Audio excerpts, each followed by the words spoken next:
ce petit message pour toi aujourd'hui qui tombe sur cette vidéo par hasard. Alors, ce qu'on te dit, alors la question, mon intention quand je brassais mes cartes, c'était de savoir ce qui se passait dans le cœur de ton autre. En tout cas, dans quelle situation il se trouvait actuellement et qu'est-ce qui le bousculait en termes d'énergie. En fait, ce qu'on te dit, c'est qu'aujourd'hui, il se sent encore un peu perdu dans sa vie. Il a des choix à faire. On sent qu'il a encore ce libre arbitre, hein, bien sûr, dans ses prises de décision, mais il se sent perdu parce qu'il ne sait pas vers quel chemin aller. Ce qui bloque beaucoup, ce sont des choses purement matérielles. On parle effectivement de blocage matériel et financier. On sent qu'il a besoin de résoudre par rapport à une tierce ou par rapport à une relation qu'il a en ce moment des choses matérielles. Alors ça peut être une séparation, ça peut être divorce, ça peut être vente de maison, etc., etc., tout ce qui a trait peut-être aussi aux enfants. Alors, ce qu'on te dit, c'est qu'effectivement, derrière ça, il se sent complètement surpassé émotionnellement et en fait, il a besoin de s'apaiser. Donc, en fait, voilà, il a besoin, dans la relation qui vous unit, de temps et que toi, tu t'adaptes à ce rythme émotionnel. Et en fait, ce qu'on voit, c'est que notamment, il y a autour de lui une femme qui prend beaucoup de place. Euh, il y a une femme qui prend beaucoup de place. On parle d'une femme ou d'un homme, plutôt les cheveux bruns. Alors après, c'est une guidance générale. Et en fait, voilà, il a une tendance un petit peu en ce moment à se laisser aller à quelques addictions, ou en tout cas, on sent qu'il est un petit peu fragile là-dessus. Il a tendance, voilà, sans parler sur les réseaux sociaux, parce que, bon, vous voyez ce que je veux dire, peut-être aller facilement dans des endroits publics où il va boire un coup, enfin bref. Et voilà, parce qu'il est en train de noyer son chagrin. En fait, vraiment, il va rompre avec cette personne.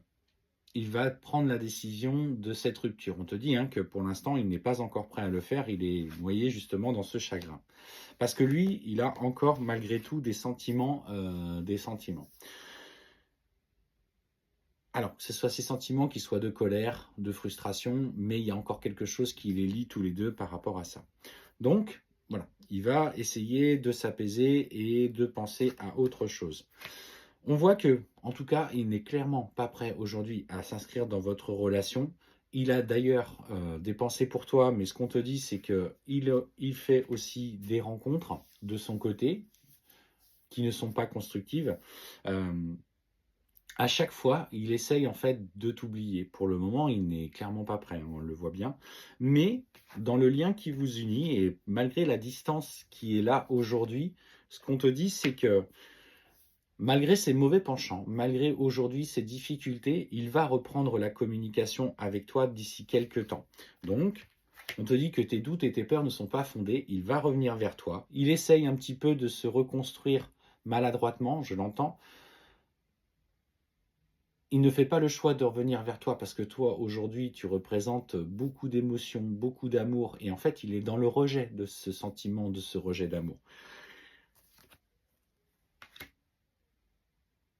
Et tu vois, ce qu'on te précise, c'est que malgré la communication qui reprendra avec vous, il y a encore des blocages de mémoire karmique que tu dois travailler. Donc il faut que tu ailles chercher dans tes vies antérieures les nœuds qui viennent de vos vies passées. Il y a encore des choses à résoudre en ce qui vous concerne. Le travail n'est pas fini, mais pour moi, il ne t'oublie pas. Il a à cœur d'évoluer vers la relation. Il fait des erreurs. On voit que de toute façon, toi, tu n'es pas prête non plus à vivre cette relation pleinement par les souffrances. Donc, continue à travailler sur tes blocages, les mémoires transgénérationnelles, les blocages en lien avec la vie antérieure avec ton autre. Si tu te sens bloqué, que tu n'arrives pas à avoir les informations, alors on a des consultations sur les vies antérieures qui, du coup, permettent de comprendre certains schémas, notamment que tu as dans ta vie. Attention, les vies antérieures, on n'est pas là pour vous donner si vous avez été une princesse ou un prince et que vous avez eu la belle vie. On travaille, nous, sur les vies antérieures qui vous bloquent aujourd'hui. Et ça, c'est important.